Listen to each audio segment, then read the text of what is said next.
A biblical life lesson video. Remember this topic, communication.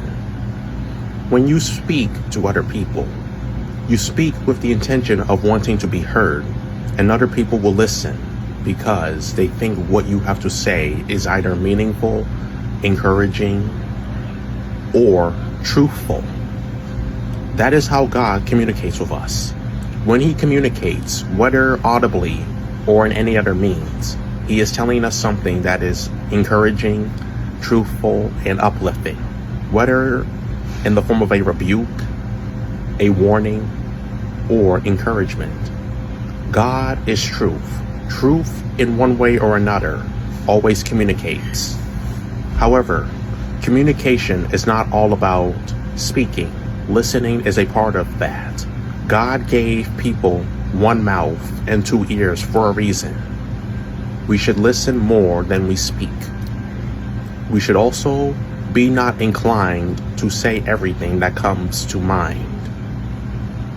Giving consideration into your words and when you decide to be silent are indispensable.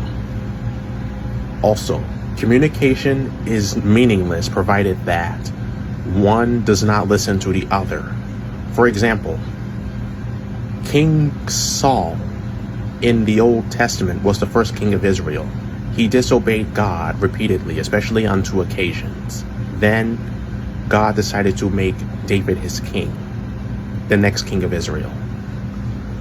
Saul, on many occasions, wanted to hear from God, but he did not hear from God.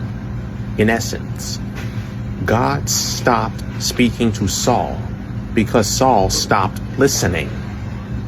And this is something to remember in our lives. Whenever we constantly disobey God, eventually He will stop communicating to us. He will stop speaking to us. Even His silence is communication, and it can often mean judgment. And this is a powerful motif throughout the entire Bible. When we want people to listen, we have to say something, but we also have to listen when other people want to speak to us. It is important to speak the truth in love and not out of malice. Be considerate of your words and be considerate of what you are listening to. Remember, when God is speaking, listen to Him. When you want God to speak to you, He will listen, but you have to obey. Do not be foolish to just say whatever comes to your mind without thinking, or to be unwilling to hear. A hardened heart is a heart that is not receptive.